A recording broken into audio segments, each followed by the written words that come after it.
మేడారం మహాజాతర సంరంభం ప్రారంభమైంది. ఇవాల్టి నుంచి 4 రోజుల పాటు వైభవంగా జరగబోతోంది. సాయంత్రం సారళమ్మ, పగిడిద్దరాజు, గోవిందరాజుల రాకతో మహాజాతర మొదలవుతోంది. ఆ తర్వాత రోజు సమ్మక్క తల్లి గద్దపై కొలువుదీరనుండగా వనదేవతలతో నిండు జాతర ఆవిష్కృతం కాబోతోంది. 28న సారళమ్మ రాక, 29న సమ్మక్క ఆగమనం, 30న గద్దెలపై ఇరువురు తల్లులకు మొక్కులు చెల్లింపు ఉంటాయి. అనంతరం 31న తల్లులిద్దరూ వనప్రవేశంతో మేడారం జాతర అధికారికంగా ముగుస్తుంది.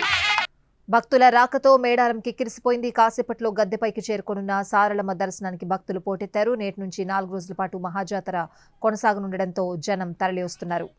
ఇదే అంశానికి సంబంధించి మరింత సమాచారం మా ప్రతినిధి అరుణ్ అందిస్తారు.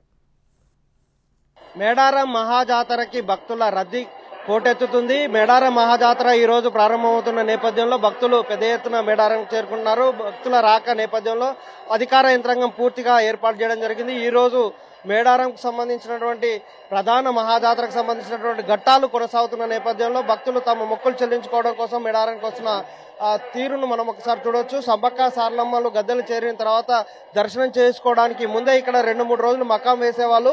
ఈ రోజు మేడారానికి రాగానే జంపన్నవాగులో స్నానాలు చేసి ఆ తర్వాత అమ్మవార్లను దర్శనం చేసుకొని వెళ్తున్నారు. ఈ రోజు ఇక్కడే మకాం వేస్తారు. వీళ్ళందరూ కూడా మకాం వేయడంతో పాటు సారలమ్మ గద్దెను చేరే తీరును, అలాగే పగిడిద్దరాజు, గోవిందరాజులు గద్దెకు చేరే తీరును కల్లారా చూడడం కోసం వేచి చేస్తున్నటువంటి భక్తులు ముందుగా అమ్మవార్లను దర్శనం చేసుకొని తమకు ఎలాంటి ఇబ్బందులు రావద్దు, తమకు ఎలాంటి అసౌకర్యం కలగొద్దు, తమకు కోరుకున్న కోరికలన్నీ నెరవేరాలనే ఉద్దేశంతో వాళ్ళందరూ కూడా భక్తులు వచ్చి మొక్కులు చెల్లించుకుంటున్నటువంటి పరిస్థితి కనిపిస్తుంది.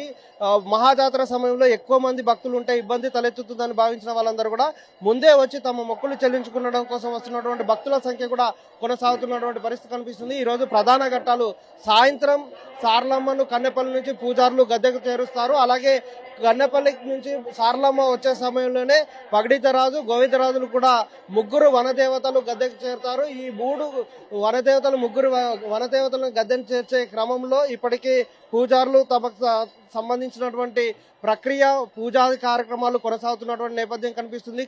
కన్నెపల్లిలో పూజారులు గుడ్డిని అలికి వాళ్ళందరూ కూడా పూజను చేశారు. ఆ తర్వాత సాయంత్రం పూజను చేయడం కోసం కార్యక్రమాలకు సమాయత్తమయ్యారు. కన్నెపల్లి పూజారులందరూ కూడా వాళ్ళు తీసుకురావడం కోసం పూర్తి స్థాయిలో ఏర్పాటు చేసుకున్నటువంటి పరిస్థితి కనిపిస్తుంది. అలాగే పగిడిద్దరాజుకు సంబంధించినటువంటి కొండాయి నుంచి బయలుదేరినటువంటి పగిడిద్దరాజు పూజారులందరూ కూడా పగిడిద్దరాజు పడిగ రూపంలో తీసుకొచ్చి లక్ష్మీపురంలో, ములుగు జిల్లా లక్ష్మీపురంలో బస చేశారు. అక్కడ నుంచి కాడినడకన బయలుదేరి మేడారానికి బయలుదేరిన పరిస్థితి కనిపిస్తుంది. అలాగే కొండాయి నుంచి గోవిందరాజులు కూడా బయలుదేరినటువంటి నేపథ్యంలో ఈ ముగ్గురు వనదేవతలు ఎదుర్కొని వాళ్ళని సమ్మక్క గుడికి తీసుకెళ్లిన తర్వాత సమ్మక్క ఆశీర్వాదాలతో మేడారంలోని గద్దెల ప్రాంగణానికి తీసుకురావడం అనేది ఆనవాయితీగా ఉంది. కాబట్టి అక్కడికి తీసుకురావాలాగా ఏర్పాట్ల ప్రక్రియ అయితే కొనసాగుతుంది.